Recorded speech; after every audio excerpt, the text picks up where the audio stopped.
Hello, Cancer, Sun, Moon, Rising, and Venus signs. Kamusta kayo? Sana po nasa mabuti kayong kalagayan.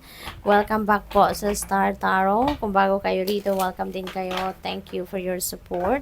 I truly appreciate it. God bless you all.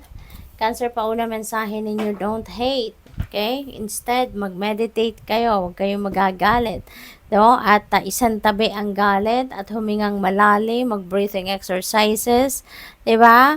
Kasi remember na yung hate, that is a negative energy, super negative energy. And when we are projecting negativity, pag ina-entertain natin yung negative energy sa buhay natin, nako, mas lalo lang tayong mag-a-attract ng mas marami pang negativity. Kaya as much as possible, i-ano na natin ito, isantabi natin ito, kontrahin ninyo at palitan ninyo ng positibo. Turn it into love, turn it into peace, 'di ba? Instead na hate ang maramdaman ninyo.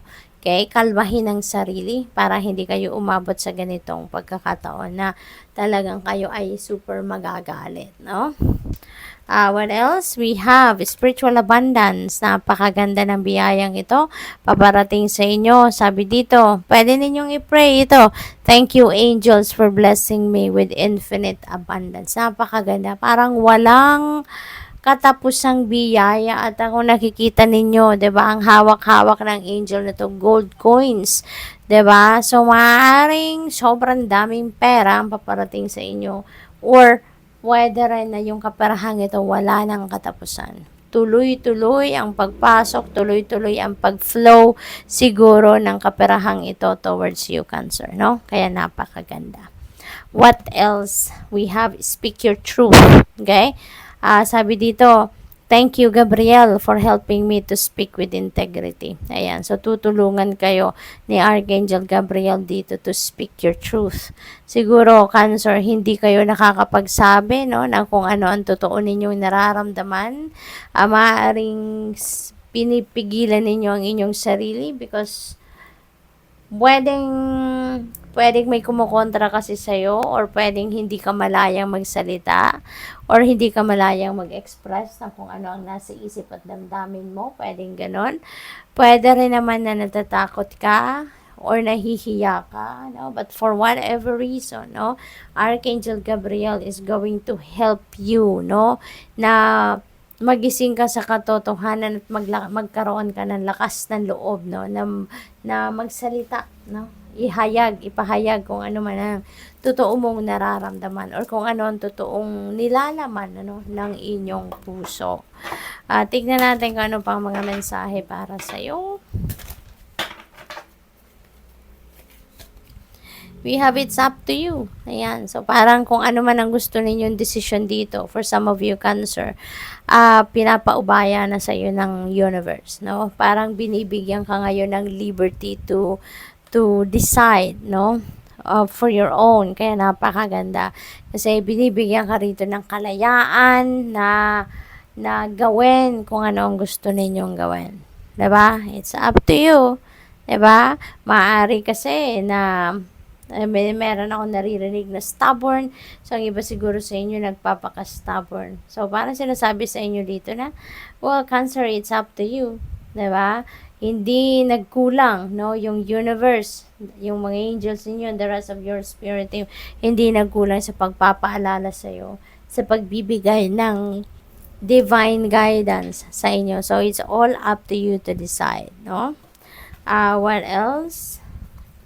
We have take action. Ayan. So, maybe, kung ano man itong kailangan ninyong actionan sa ngayon, no? The resources or the opportunities, no, na kakailanganin ninyo, mga bagay, even tao, circumstances maybe are there already, no? Baka nandiyan na sa inyong harapan, talagang nakapalibot na sa'yo, at para ipakita sa'yo, no, na perfect timing na to para gawin mo na or simulan mo na kung ano man ang mga bagay na gusto mong gawin, or simulan mo na kung ano man ang dapat mong gawin dahil nandito na, perfect timing na to.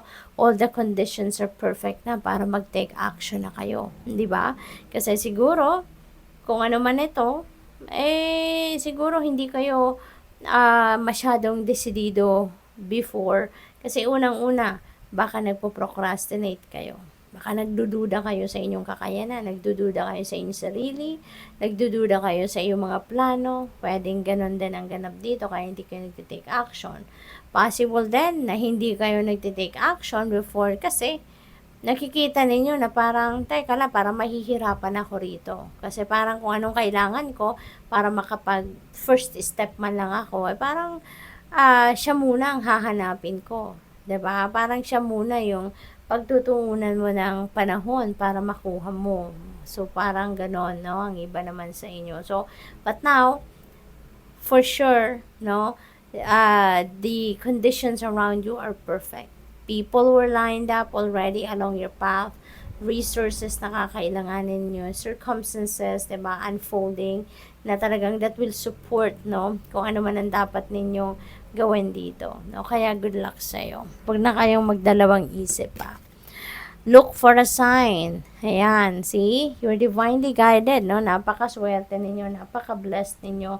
Kasi, parang pinapakita na sa iyo dito yung sign, yung tamang daan, 'di ba? Para kung saan man kayo papunta, eto na 'yon, 'di ba? Nandito na. Siguro binibigyan na kayo ng mga symbols, signs, synchronicities pinapakita na sa iyo, and that is going to guide you na, no? Towards the path na kailangan mo ng puntahan para magawa mo na ang mga dapat ninyong gawin. Siguro din nagdadasal ang iba sa inyo, no? Maybe you are praying for a specific sign din, 'di ba? That is a specific na gabay, no? Maaring confirmation ang hinihingi ninyo, pwedeng enlightenment or clarity ang hinihingi ninyo, at eto na, sinasagot na, binibigyan ka na ng sign, no, na kailangan mo. Kaya hanapin mo na lang at nandiyan yan sa paligid ninyo. So, good luck. Thank you for watching Love and Light. Namaste.